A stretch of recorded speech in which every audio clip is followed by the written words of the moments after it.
Welcome to our class today. You are going to listen to me say natural sentences that natives use in daily speech, and then you're going to repeat to make sure you have the correct pronunciation and that you feel confident using these new phrases. Now, these phrases are all going to be at the market, at the market. So you could get to the market and then you go up and someone says to you, would you like a sample of our homemade goat cheese? Notice that.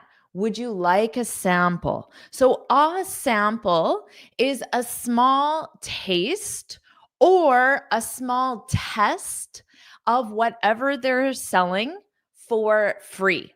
So, you can get a sample of a perfume, and of course, you're not tasting the perfume, but with food, a sample is a small bite or a small sip if it were a drink. A sample. Now, they can provide samples in grocery stores and other places as well. And sometimes when you order an item, they might include some samples of other products to get you to try that product and then potentially buy it in the future. So let's review the pronunciation. I'll say it slowly and then you can repeat after me. Would you like a sample of our homemade goat cheese? Now I'll say it quickly. Would you like a sample of our homemade goat cheese? Would you like a sample? Would you? Would you? So notice that j sound. Would you? Would you like a? Like a? Would you like a? Would you like a sample? So sample is a noun. It's something. Yeah, in this case, hello to Brazil, Maria. Nice to have you here. And in this case, yes, you could say, would you like a piece of our homemade goat cheese? You absolutely can use that. Now, that only applies to this picture, whereas other samples, it may not be a piece. But in this context, absolutely, you can say that. Would you like a sample of our homemade goat cheese? So homemade is an adjective and it means, of course, they made it themselves. Okay, how about this one? So you're looking at the products in the market and then someone says to you, this honey is made right here in town. This honey is made right here in town. So they're letting you know it's local, local. This honey, so you can replace the word honey with what you want, even the goat cheese in our past example. This honey, this honey, this honey is. So hold up that is and then add is. This honey is made right here in town. Right here in town. So in town just represents the specific location you're in. So repeat after me. This honey is made right here in town. Yeah, you could say this honey is produced. If you use produce instead of made, you have to have the ed form because it's to be produced, because it's the passive voice. It's not the active voice. So this honey is produced right here in town. You could say that. Okay, let's try our next one. Oh, so you go up to one of these stalls and then you can ask them a question. So you might ask for a specific type of something, or you can ask about the ingredients. So in this case, you ask the vendor. The vendor is the person selling the products. You could say vendor. You could also say seller, the person selling the products. Vendor, seller. Do you have any sugar-free jam? So very easy question form. Do you have any jam? Do you have any jam? But what type of jam? So you're adding sugar-free as an adjective. Do you have any sugar-free jam? Do you have any? Do you have any? So hold that v sound on have and take it to your next word. Have any. Have any. Do you have any? Do you have any? Repeat after me. Do you have any? Do you have any sugar-free jam? And then they'll say, yes, we do, and show you the options, or say, no, we don't. Sorry, no, we don't. And again, maybe show you the options as well. Okay, Tamara asked, can a producer be a vendor? Yeah, absolutely. So a producer is the person who produces the product. A vendor is the person who sells the product. So you can absolutely produce a product and then also sell that product. So yes, a producer can be a vendor. And generally at markets, that is one of the main reasons why people like them, because you're buying directly from the producer. You're buying from the person who made the product, who produced it. That's not always the case, but that is one of the benefits of going to a market. Okay. Now, before we go on, I have this free speaking guide for you. In this guide, I share 6 tips on how to speak English fluently and confidently. You can go to my website and download it, and then you can save it to your computer, or you can print it and then you can read it and make some notes in it, or just have it as a nice book like I have it here. And also, if you're enjoying this lesson, if you want to learn natural vocabulary that you can use in your daily speech that natives use every single day, then put yes, yes, yes, put yes, yes, yes in the comments, like this lesson, and of course, subscribe so you're notified every time I post a new lesson. And Maheen, yeah, you can ask, do you have any jam without sugar? You can just use, do you have jam? Do you have jam without sugar? So sugar-free jam is without sugar. It's free of sugar. So you absolutely can say that. Do you have any jam without sugar? Awesome. Azam's enjoying the lesson. Thomas, woohoo, Alexander, Sumita. Awesome. Thank you so much. I'm so glad you're enjoying the lessons. Yeah. Do you have any sugar-free jam? Exactly. Exactly. Awesome. And you rock, Jorge. Thank you so much. Let's keep going. Let's keep going. Woohoo, woohoo. All right. Hello, Naeem. Let's keep going with our next phrase. Okay, so maybe this lady who could be a vendor and who could also be a producer offers you a sample of her jam, her strawberry jam. Okay, and then you taste it. You taste it. And then you say to this lady, the strawberry jam tastes just like my grandmother's. Just like my grandmother's. That could be probably one of the best compliments you could give someone. Now, of course, we have this idea that our grandmothers make the best food and the best products. You could replace grandmother with mothers or aunts or some other person as well. It tastes just like my grandmother's. Now, notice there's an apostrophe S after grandmother. So when you say it in the plural, or when you say it in spoken English, it will sound like you're just saying the plural, grandmothers, grandmothers.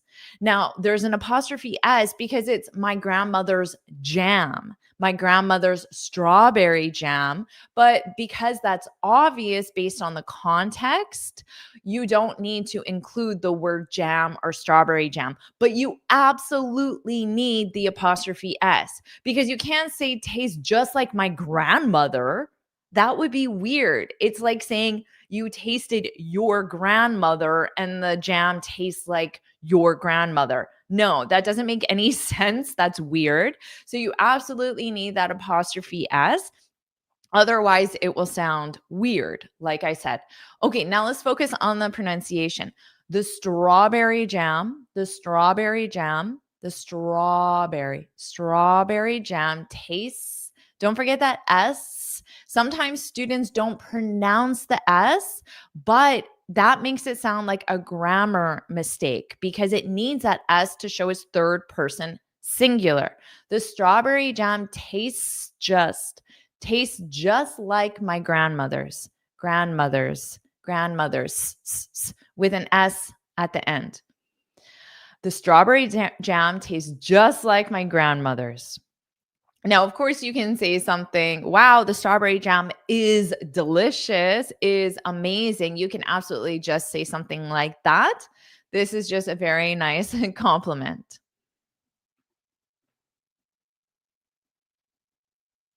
Okay, Coma said the strawberry jam tastes as tasty as my grandmother's. Yes, you can absolutely use as tasty as. So as adjective as. Now, in English, we don't like using the same word, even if it is not exactly the same.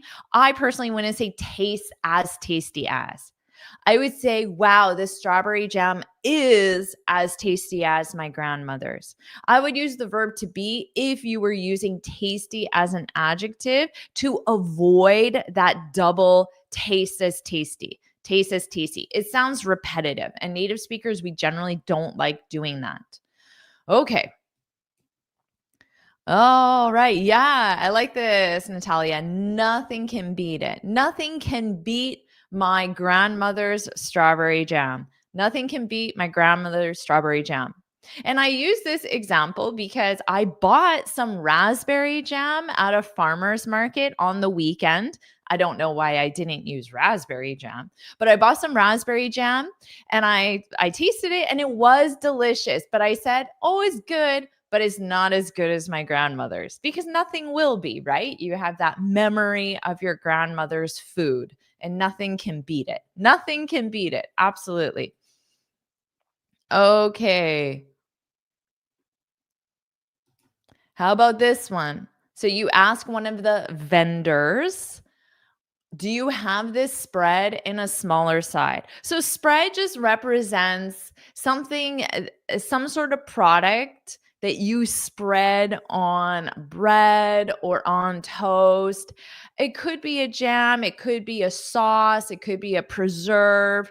There are many different things it could be. It could be like a garlic aioli. It could be many different things. So spread is just a general term to refer to any product that you spread. So assuming one of these products is a spread.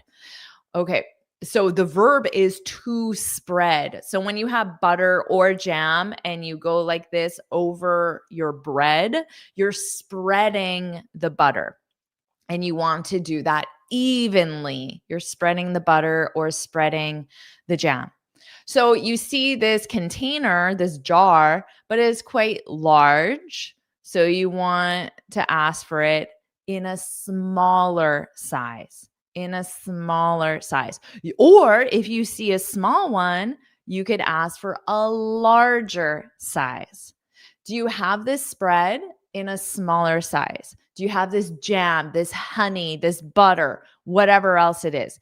Do you have this spread in a smaller size? In a smaller size. So in a size and then smaller or larger. You could do the same thing if you're buying a shirt. Do you have this shirt in a smaller size? Do you have these shoes in a larger size? So you can use that as well. Do you have this spread in a smaller size? In a. So notice that pronunciation of in a. Repeat after me. In a. In a. In a. Do you have this spread in a smaller size? Do you have this spread? Do you? So notice how fast that do is. Do you? Do you? Do you? Do you? Do you have this? Do you have this? Repeat after me. Do you have this? Do you have this spread in a smaller size? And then they'll say yes or no. They'll show you the options. They'll show you what they have. Yeah, Kim, you can absolutely say, do you have this shirt in green? You don't like it in blue or red. Do you have this shirt in green?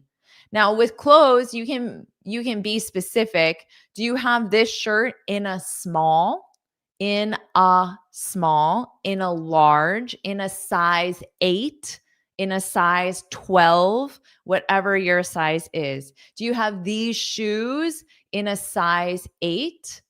Or whatever it is, in a size, and then you have the number of the size, in a size 8, in a size 42, whatever it is.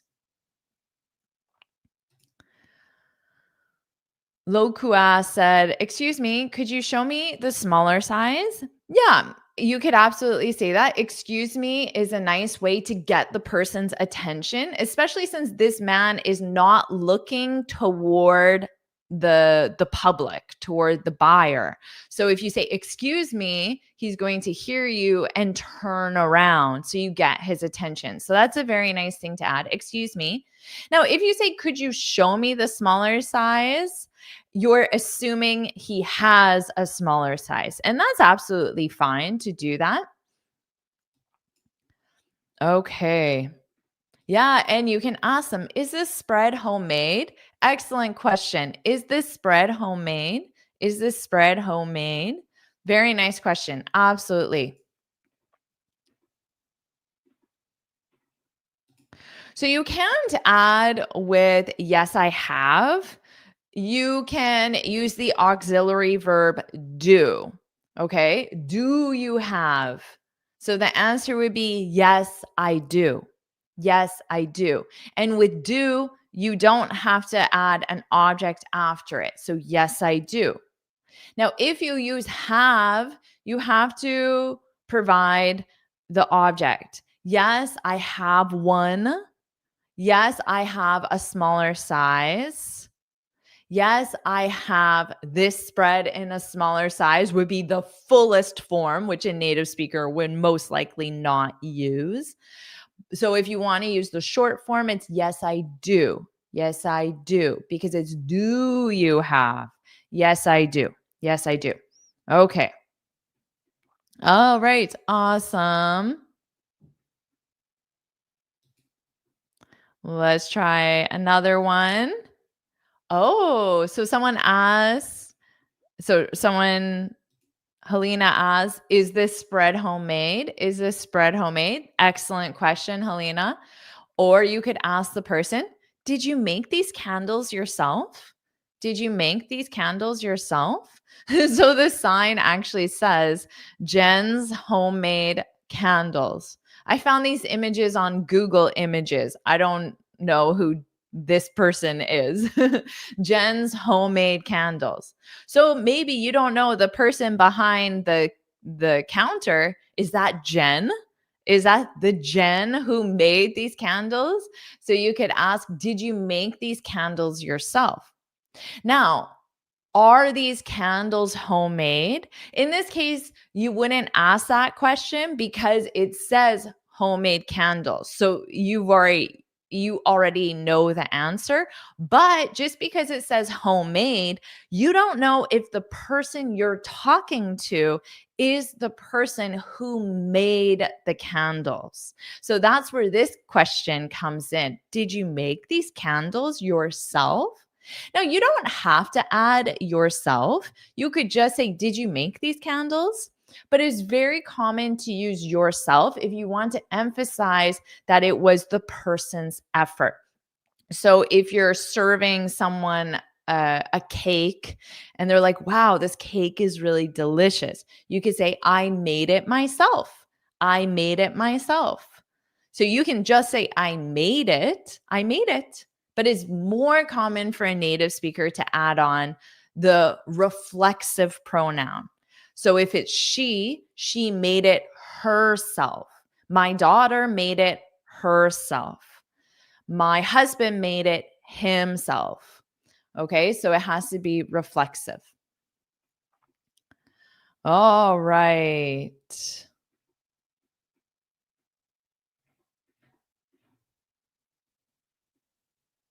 Thank you very much for your generosity, Pyro Japan. I appreciate that. Thank you so much. I'm so glad you're enjoying the lesson. Okay.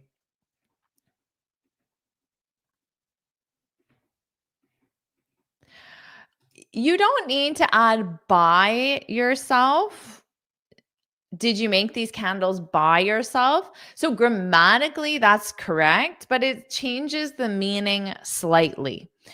Um, by yourself means without the assistance of anyone else. Okay, so in a classroom setting, they might say, you have to complete this assignment by yourself. So without the assistance of your fellow classmates, for example. So it's not exactly the same question. It doesn't have the same meaning. About creating something, we generally just say, did you make these candles, this cake, this jewelry, whatever it is, yourself? Okay. Good question, though.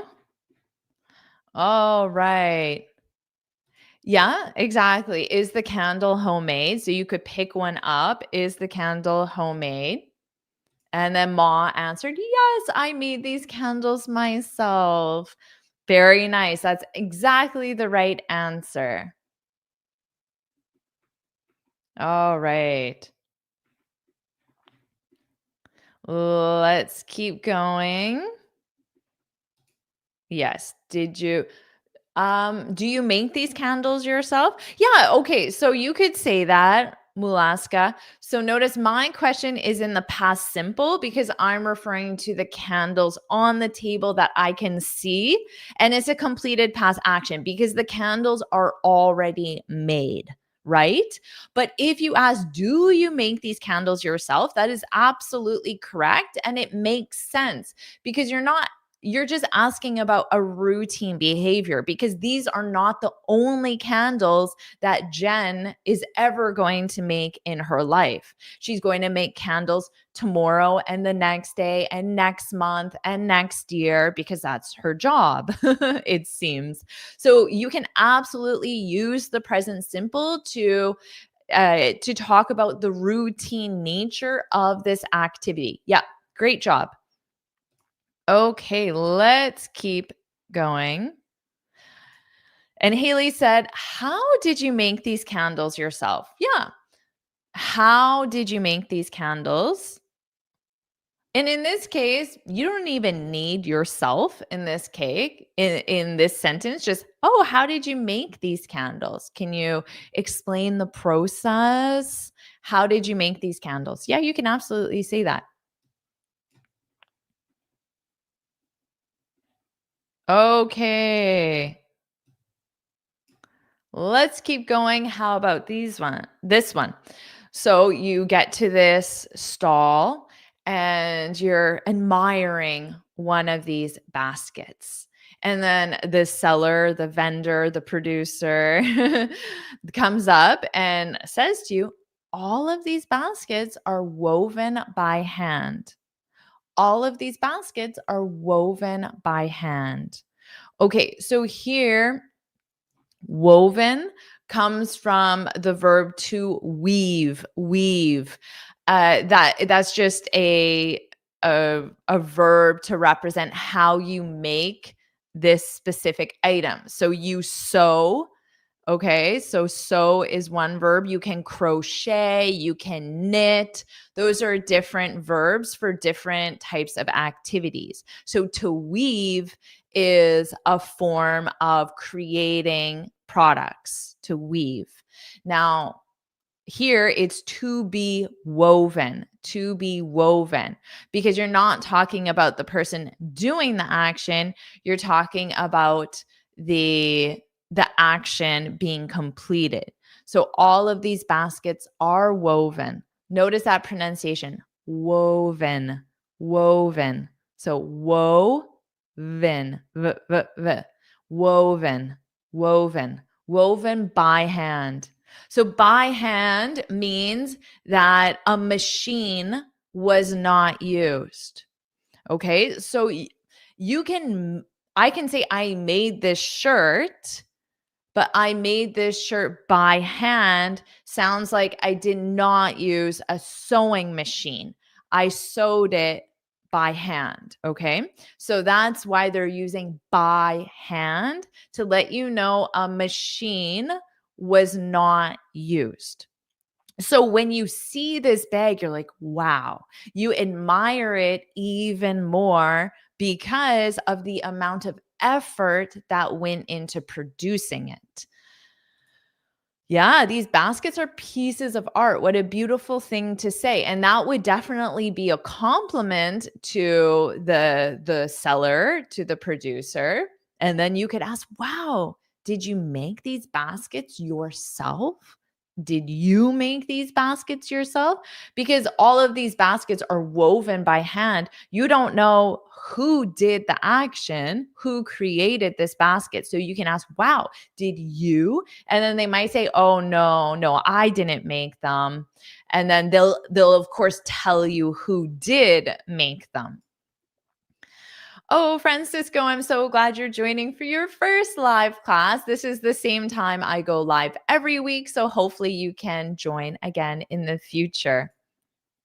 All right. Yeah. And this is why people go to markets to enjoy the works of art produced by people by hand. Very nice. Yeah, you can absolutely say, "Did you make these candles on your own?" On your own. You can say that.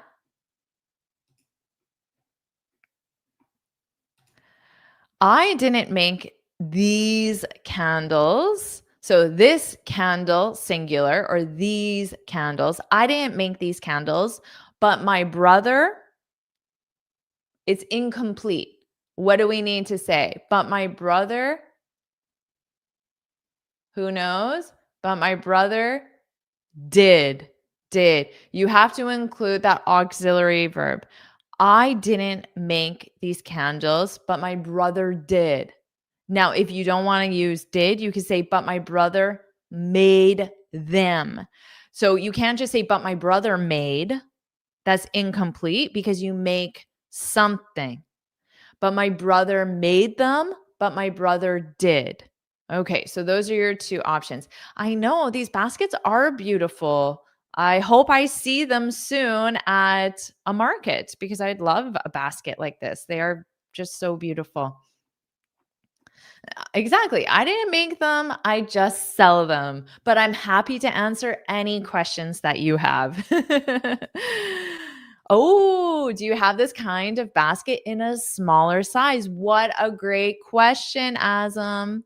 Yes, in a smaller size, in a larger size, in purple. So you might ask about a solid color. Do you have this kind of basket in purple, in green, in blue, whatever your preference is?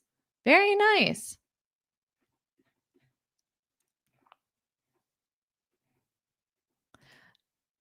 Yes. No, my sister did. Exactly. Exactly. No, my sister did. Yes. Well, thank you, Egypt. I love Egypt. Egypt is one of those places in my mind that I just absolutely want to see one day. Okay, let's keep going. How about this one? This jewelry is really beautiful. Do you have a website? Okay, so you're talking to the person. Maybe you've already asked her if she makes the jewelry herself, if it's handmade. And then you want to know, do you have a website? Maybe you don't want to buy anything today, but you want to buy something in the future, or you want to share it with your friends, send it to your mother, your sister, whoever else. This jewelry is beautiful. Now, notice it's this jewelry. That's because jewelry is uncountable. So we don't have it in the plural form. If you want to use the plural form, you can talk about individual pieces. So earrings can be plural, rings can be plural, necklaces, bracelets, all of the items can be plural. So you can say, wow, these necklaces are beautiful. These. But if you're using jewelry, which is the term to refer to everything, it's always singular. So that's why we have this. This jewelry is really beautiful. Do you have a website? Do you have a website? Do you have a website? And then she'll explain where you can buy her items on her website or wherever else. Yes, exactly. You want to see all the items available on the website. Exactly. Yeah, you can see pieces of jewelry. Absolutely, Francisco. So if you want to make jewelry plural, you don't make the word jewelry, you add a quantifier, a unit of measurement. So how do you measure jewelry? You use the word piece. So this piece of jewelry is one item. So one ring, one set of earrings, because earrings come in a pair. So you would say set of earrings, okay, or pair of earrings. You could say that as well. So the word piece is what is plural.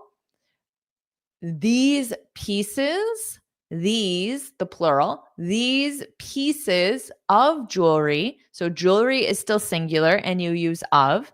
Now your verb is are, because your verb is being conjugated with pieces. These pieces of jewelry are beautiful. Now, if you're looking at jewelry, you don't even have to say jewelry. You could just say, wow, these pieces are beautiful. These pieces are beautiful. And then it's just obvious that you're talking about jewelry because you're looking at it right there. Jewelry and rural are the hardest words to pronounce. I agree with you there. Squirrel, maybe you can add squirrel to your list. It's kind of like rural. Even I don't like saying rural. It's just like a very harsh sound in your mouth. Okay. Yes, absolutely. You can ask about the price. How much is this jewelry? Now, just remember that jewelry is an umbrella term, which means it represents every item. And most likely, there are different prices for different items. It's not like every item on the table is $20, although that's possible. That is possible. So you might be more specific and say, how much is this necklace or this ring or this item? You can use the word item, or this piece of jewelry. So you may be more specific because you would be asking about everything, but you're assuming there's only one price, which likely isn't the case. Okay. All right, everyone. Ivan, excellent question. Now, the awe doesn't belong to jewelry. The awe belongs to peace. So I want to buy a piece of jewelry, because you can't say I want to buy a jewelry. You cannot say that. So you would say, I'm just putting it in the chat, I want to buy a piece of jewelry, but the article a belongs to piece. It does not belong to jewelry. So you would not say, I want to buy a jewelry. No, that's grammatically incorrect. I want to buy some jewelry. I want to buy a ring, a pair of earrings, for example. Okay. How much is this ring? Exactly. How much is this ring? Exactly. It's uncountable. Very nice. Yes. Jewelry is uncountable because it's a term that refers to all the pieces, but the term jewelry is uncountable. All right. Great questions, everyone. Let's keep going. Oh, my favorite part of a market is the baked goods. So that's an umbrella term as well. Baked goods. Baked goods refers to things you find in a bakery: bread, muffins, cookies, croissants. Oh, that's my weak spot. Okay, so baked goods, this is an example. A muffin is an example. So maybe this person, you're walking by and you say, "Ooh, that muffin looks delicious." And then she says, "These muffins were baked fresh this morning." So she's trying to tempt you to buy one of the muffins. She's a good salesperson. These muffins, because there's more than one, so it's plural, these muffins were baked fresh. So to be baked. And then fresh means that you can say these muffins were baked this morning. Okay. Adding the word fresh just emphasizes that they were made from scratch. So it wasn't a frozen muffin. It wasn't pre-made and then warmed up this morning. It turned from the dough to the solid form this morning. So we use this a lot with coffee as well. You could say this coffee was made fresh at 8 a.m. and that was a short while ago. So you know the coffee is fresh. So that's a common thing to say. Can you make muffins on my birthday? Well, I don't know how to make anything. So you don't want me to make muffins, but I can buy you some muffins. I'm good at that. I'm good at buying muffins. So sure, I'll buy you some muffins on your birthday. Okay. And maybe they're giving some samples. So they have one muffin and then they just chop it up or tear it up into smaller pieces. And then you have a little toothpick or something. And then you can try a sample of this delicious muffin. All right. Yes, exactly. I love fresh baked muffins. Very nice. Very nice. Ooh, what kind of flavors do you have? Exactly. It looks like there's a lot of different flavors. Very nice. Oh, thank you so much, Koma. That's so sweet of you. And I really appreciate you showing up. I recognize your name. You always participate. And I love that.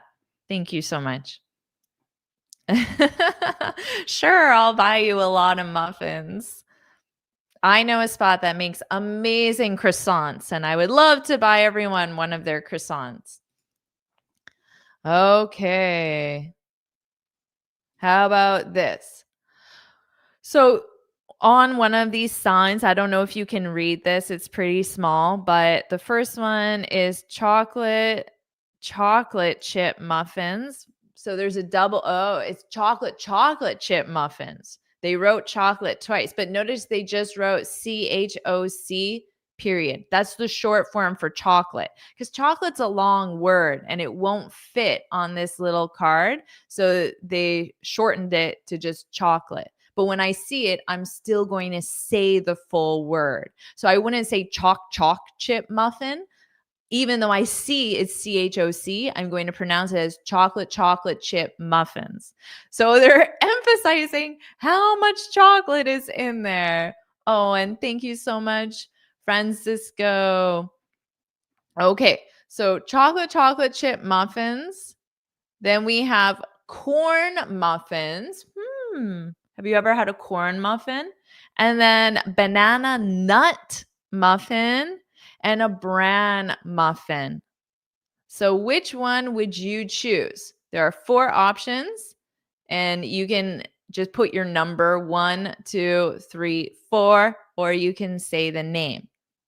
Now, I don't really like sweet things. I like more savory things. So I would go for the corn muffin because I think it would be more savory, which savory is not sweet. It's more salty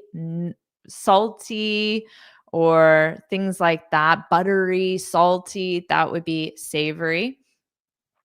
But maybe I don't like nuts or I'm allergic to nuts. So I can ask Are the corn muffins?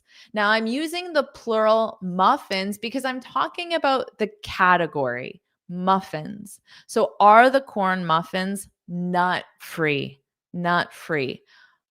So is something or are with a plural something, and then nut free, sugar free, gluten free, lactose free, dairy free, whatever you don't want in that muffin. Okay. Jorge wants the banana nut muffin. Sylvia wants the chocolate chip. Banana nut, that sounds pretty good for sure.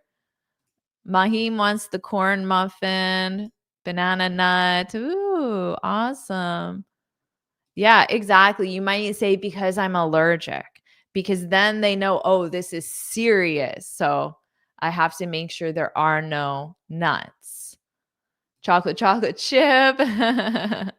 All right, everyone. Yeah, I think so. I don't know what a corn muffin is, but I would say it's made from corn flour. You're not going to have probably chunks of corn in it. I would say it's made from corn flour. Okay. Awesome, everyone. Ooh. You've had corn muffins before? I've had corn bread, which is very common in the southern US, like Texas, Kentucky, Alabama. Cornbread is very common and it's delicious. Okay, so that could be a great question. Now, you see these beautiful pies. Now, you either want to buy a whole pie, but you only want to eat one piece, or you want to buy more than one pie and save them for later. So you could ask the person, how well do these pies freeze? How well do these pies freeze? Now, notice I'm not asking, do these pies freeze? If you say how well, you're assuming that the verb can take place. So if I say, how well can you play tennis? I'm assuming you can play tennis, but I don't know the degree. Are you a beginner, intermediate, advanced? So if I say how well, I'm asking about your level. Now, in this case, how well do these pies freeze? I want to know after I take them out of the freezer. So freeze is because I want to preserve them in the freezer for a longer period of time, maybe 1 month, maybe 1 week, 2 weeks. So a longer period of time. Now, the person might say, oh, they freeze really well. They can stay in your freezer up to 3 months, for example. Or they might say, actually, they don't freeze very well because there's so much butter in them. So the crust may become soggy, for example. So they may give you a reason why you shouldn't freeze them. So, how well do these pies freeze? And you can use this for any item that you buy at the market: cookies, muffins, even some spread, soup, things like that. Okay.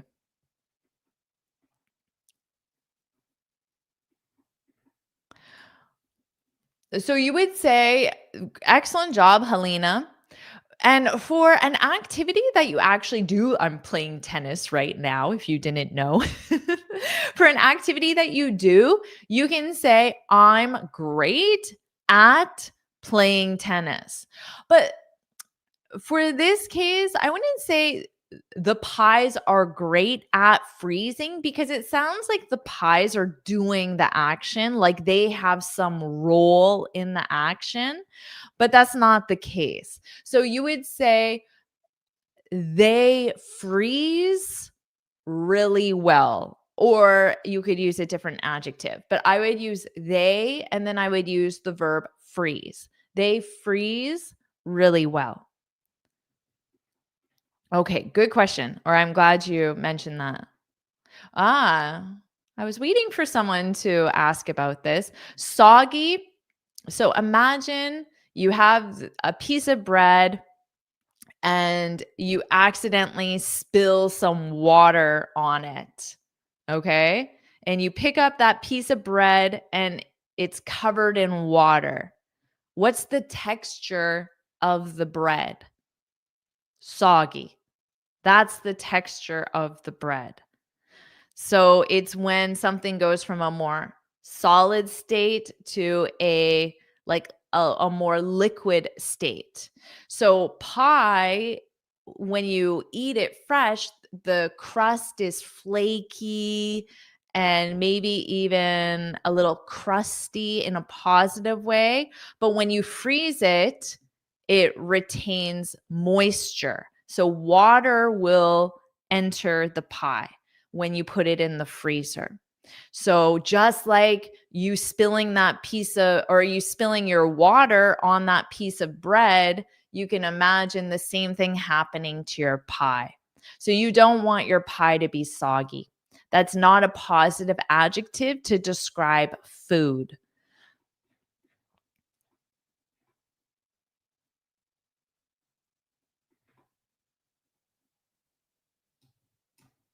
Okay. Yeah, exactly. It retains moisture. Mhm. Soggy. Soggy. It's like I'm in a spelling competition. Ah, exactly. So you could buy it now and then you save it for a special occasion like Thanksgiving. I may make them now and freeze them and freeze them, not have them freeze and freeze them and freeze them. Exactly. Nicely done. All right. Okay, how about this? Oh, wow. I've never had beet pie before. What's it like? What's it like? Did you notice the names of these pies? The middle one is beet. I have personally never seen a beet pie before. Have you? So I can't read all of these. On the far left, we have blueberry. And then we have something pecan. I don't know what the first word is. I can't read this one. Something cream, beet, carrot, coconut. I don't think I've ever heard of carrot and coconut being together. And sweet corn custard. Another corn, sweet corn custard. This must be from the southern US. Okay. Yeah, exactly. So if you say, what's it like? It means, what does it taste like? What does it taste like? So, what's it like?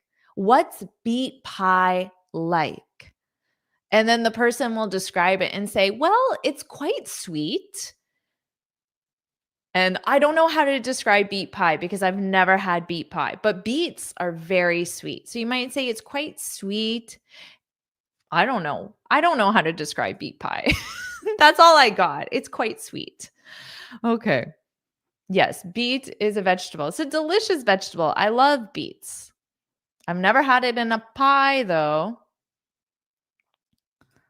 Okay. So that you can ask this with anything. What's it like? What's it like? You can say, the carrot coconut pie sounds interesting. What's it like? What's it like? So, what does it taste like? And then they'll describe it. They'll say, use adjectives to describe food and they'll just describe it.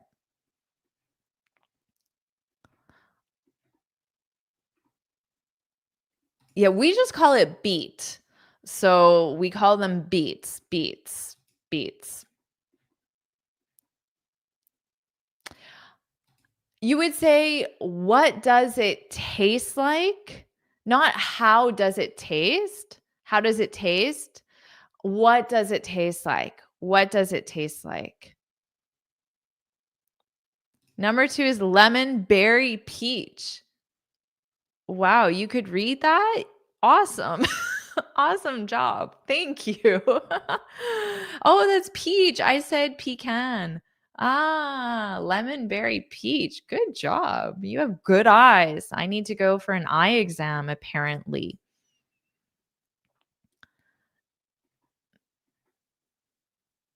Okay, let's keep going. So you want to buy some bread, and then you ask them, "Can you slice the bread for me? Can you slice the bread for me?"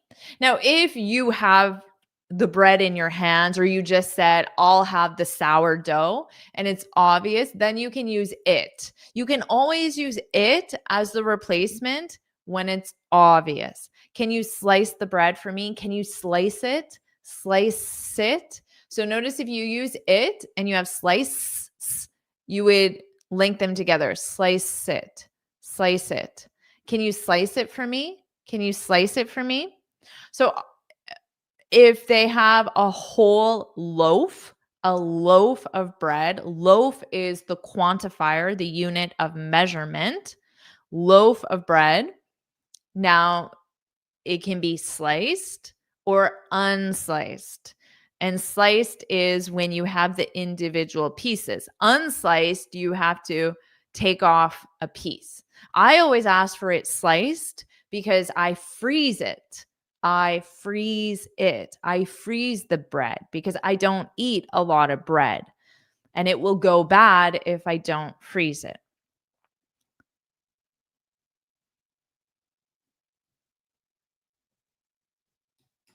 Okay, how about this? So you're at this bread vendor and you say, "Oh, I'll have a loaf of sourdough." You could just say, "I'll have the sourdough bread." Now, you can use the quantifier and say a loaf. A represents one. I'll have a loaf of sourdough. Sourdough is a type of bread. It's the artisan bread that's the most common to find at farmers markets, at least in my local area. It could be totally different where you are. And then they say, "Oh, sorry, we're sold out of sourdough." This happens a lot. My favorite bakery always sells out of sourdough. So we are sold out of, which means they sold all the sourdough. They have 0 loaves left. Okay. "Oh, sorry, we're sold out of sourdough. We're sold out of sourdough. But we have rye left." Ugh, nobody wants rye bread. Rye is a type of bread that isn't as popular as sourdough. So, of course, they have rye bread because it's not the best. Okay, so they might say that even when you're buying your favorite muffins. "Oh, sorry, we sold out of the corn muffins, but we have beet muffins left." And left means remaining. It means they still have beet muffins or corn muffins, whatever. Yeah. Sourdough. It's just a type of bread. You'll have to Google it. I don't really know how to describe it, but it's a type of bread. If someone else wants to try to explain what sourdough is, feel free. Okay, I like this. I will try the rye one then. I like that. I like how you added "then" at the end. That's a very natural thing to do. Definitely sounds like a native. Rye is a type of bread. It's made from rye, which is a grain. So you have wheat, which is a grain, and then you have rye, which is a type of grain. Rye bread is good. Um, it's it's a little denser. It's more flavorful. It has more of a distinct flavor. But rye bread is good. Okay. Yeah. Yes. Sourdough, it does. It has a sour taste to it, a mild sour taste to it. Yeah. Excellent. Thank you for explaining that. So, sourdough is made from they ferment part of the dough before they make the entire loaf. So you get a little bit of a sour taste, but it's not like drinking vinegar or anything like that. Nothing like that. Yeah, cornbread is so delicious. I agree. Exactly. Rye is a type of grain. Yeah. Okay. So this might happen where they say, we're sold out of, we're sold out of, we're sold out of. Yes, natural fermentation. Look at you. Okay, so another part of markets is the food, the prepared food. So, not just taking jam to eat at home or a loaf of bread to eat at home, it's buying prepared food and eating it there. So, you see this food truck. That's what this is called, a food truck. And they sell like fast food, but it's usually more artisan. They might make certain products themselves, for example. So there's this big line of people in line to buy whatever this food truck sells. So you get to the back of the line, and then you say, this line is crazy. The food must be good. The food must be good. This line is crazy. So describing it as crazy here, it represents that it's long. It's longer than all the other food trucks, for example. It's longer than you expect. So this line is crazy. This line is crazy. The food must be good. Must be good. So notice must is our modal, and then you have your base verb. This line is crazy. The food must be good. The food must be good. All right. Yeah, you could use a different adjective. It must be delicious. It must be so delicious. You can absolutely use that as well. This line is packed, or this food truck's line is packed. So food needs to come before line because you're using it as an adjective.